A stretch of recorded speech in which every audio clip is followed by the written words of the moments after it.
If you believe heroes come in all shapes and paws, like this video to support real stories of loyalty and courage. Share it with someone who knows love doesn't need words. Comment if you've ever felt protected by someone who couldn't speak but understood everything. And don't forget to subscribe for more heart-touching tales that remind us, sometimes, the bravest hearts walk on four legs. Sometimes, they stand in court for the ones they love. The air inside the courthouse was still like everyone had stopped breathing at once. 10-year-old Chloe Marin stood behind the polished wooden railing, barely tall enough for her eyes to peek over it.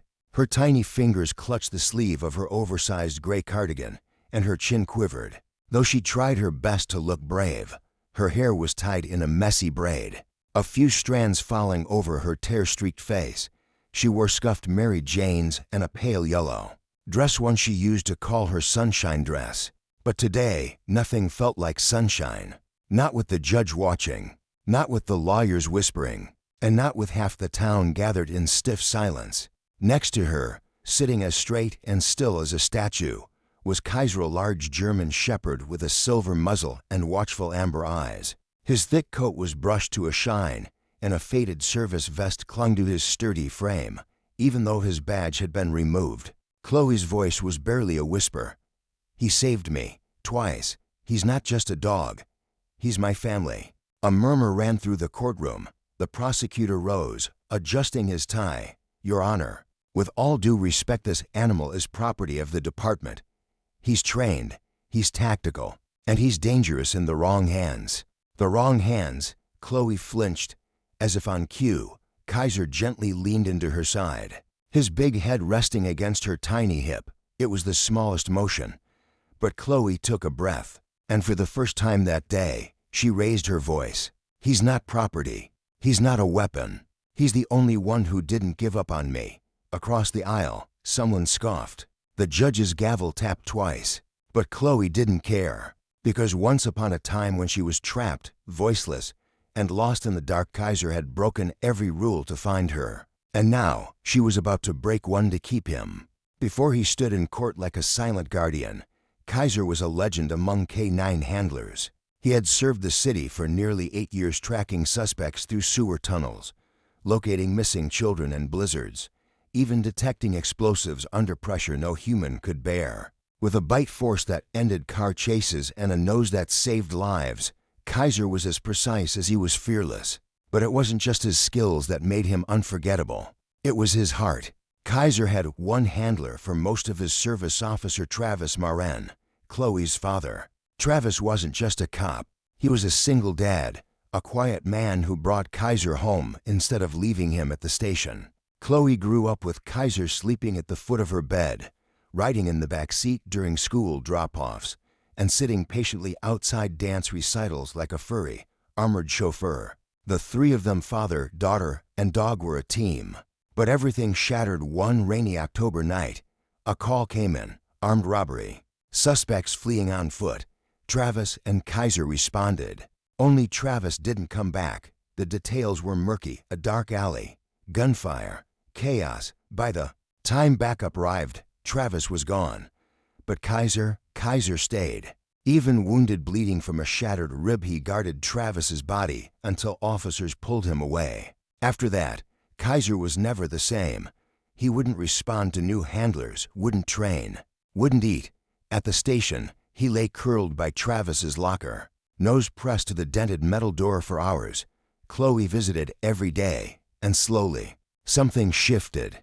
Kaiser would lift his head when he heard her voice, wag his tail, just barely, nudge her backpack, follow her out to the lot and back again. It was Chloe, not the officers, not the trainers, who brought Kaiser back to life. And for a while, it seemed the department would let him retire quietly at her side. Until an email arrived. Due to protocol, Kaiser, no longer an active duty asset, was to be auctioned off. Highest bidder wins. No exceptions, not even for a grieving child. Chloe didn't cry when they told her Kaiser would be taken away. She didn't beg, didn't scream. She just asked one question: how much does it cost to win a hero? The answer was more than she'd ever seen, starting bids at $20,000. Expected to go higher. She was 10 years old. No job debt, no credit card. no miracle tucked under her pillow. But Chloe had something else. Determination. She started with her piggy bank, then her allowance. Then she made flyers and handed them out at school. "Help me buy back my dog," they read. "He saved lives. Now I want to save him." She set up a lemonade stand outside the precinct with a photo of Kaiser in uniform. She wrote a letter to the mayor, to the police chief, to every news outlet she could find. One day, she stood in front of her entire class and told the story how Kaiser guarded her dad's body, how he protected her dreams when the world fell apart. And when she finished, there wasn't a dry eye in the room. A jar filled with coins made its way down the rows of desks. Quarters, dimes, pennies, hope.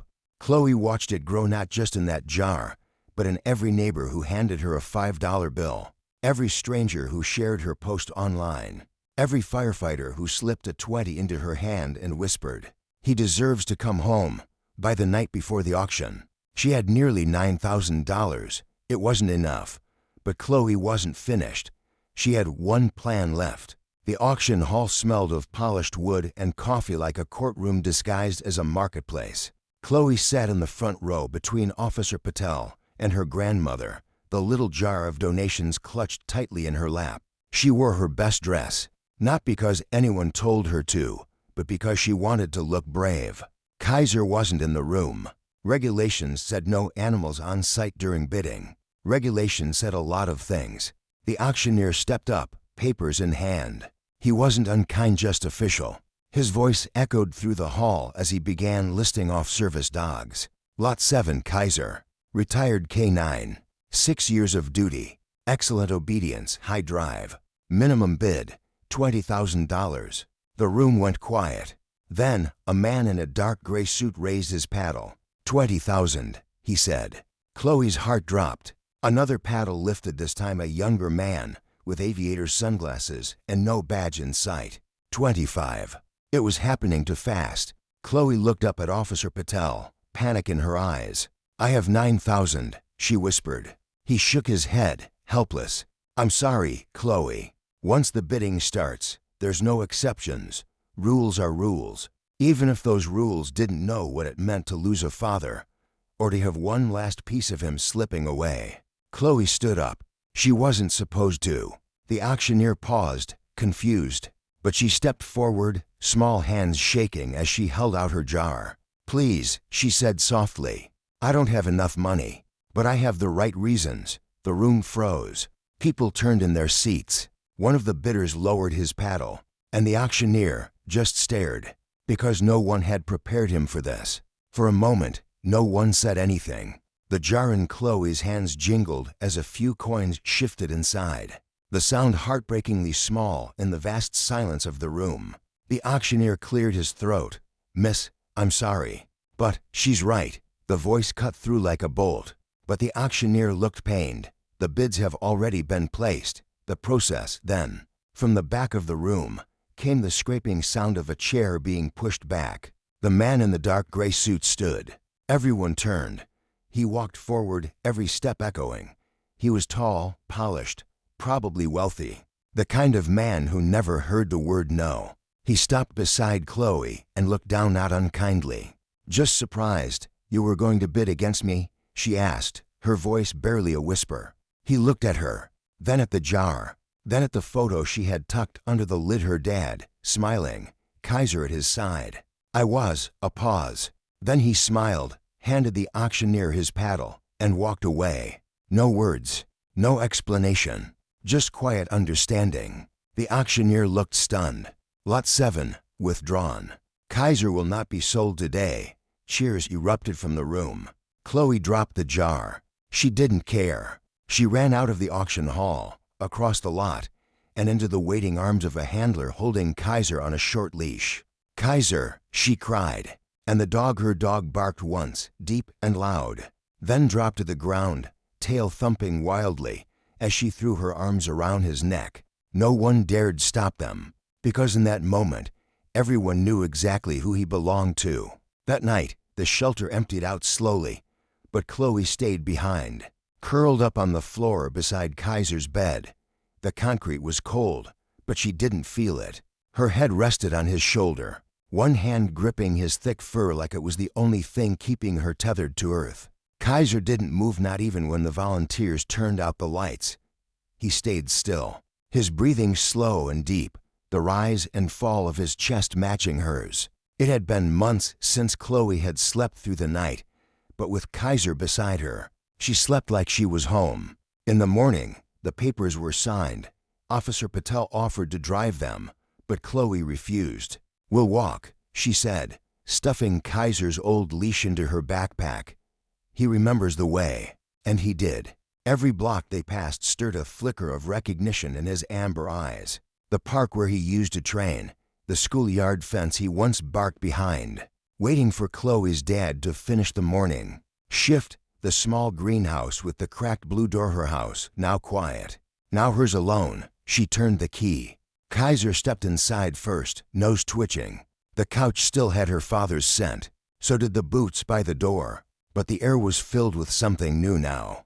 Grief, yes, but also something like healing. Chloe dropped her backpack, kicked off her shoes, and stood in the middle of the living room, staring at the picture on the mantel.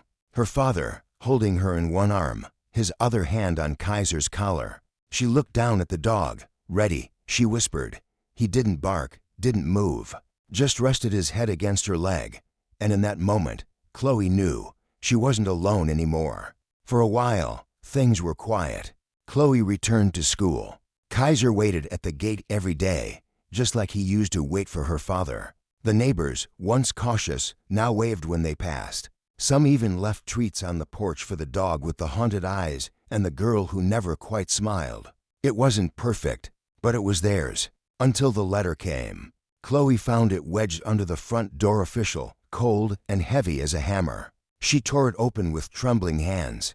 The state was reopening the case. A distant aunt had filed for custody. A woman Chloe had never met.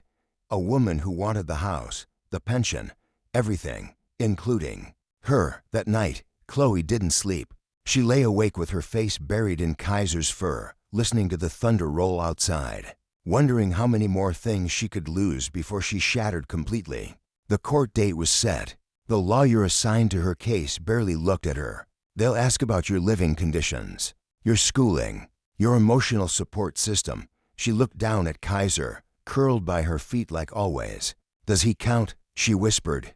The lawyer didn't answer, but Kaiser did by lifting his head and pressing it gently against her knee. He always answered. The day of the hearing, Chloe wore her father's badge around her neck. Kaiser wore his retired K9 vest. The courtroom was silent as they entered. Eyes followed them, some curious, some pitying. She didn't care. All she saw was the judge, and all she felt was Kaiser's presence beside her, strong, steady, unshakable. The courtroom air was heavy with silence as the judge adjusted her glasses and glanced at the file before her.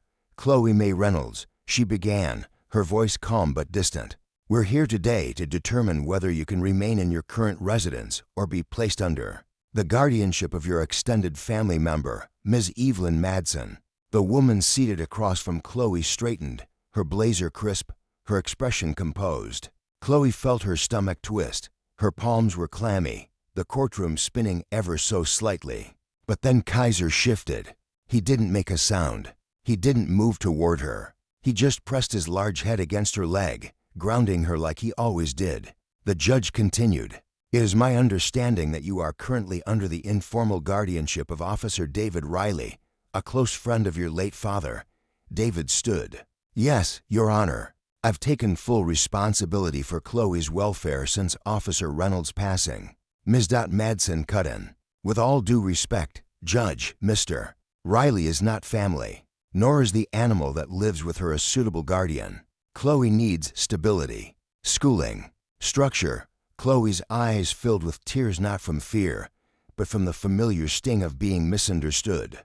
That's when the judge turned to her. "Chloe, you haven't spoken in any of the interviews, but you're welcome to speak now. If you have something to say, we're ready to listen." The courtroom held its breath. David glanced at her with soft encouragement. Kaiser's gaze locked on hers, deep, ember, waiting. And then, for the first time in months, Chloe stood. Her voice was barely a whisper. "I don't want to go. The judge leaned forward.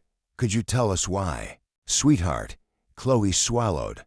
Then she reached down and rested her hand on Kaiser's head.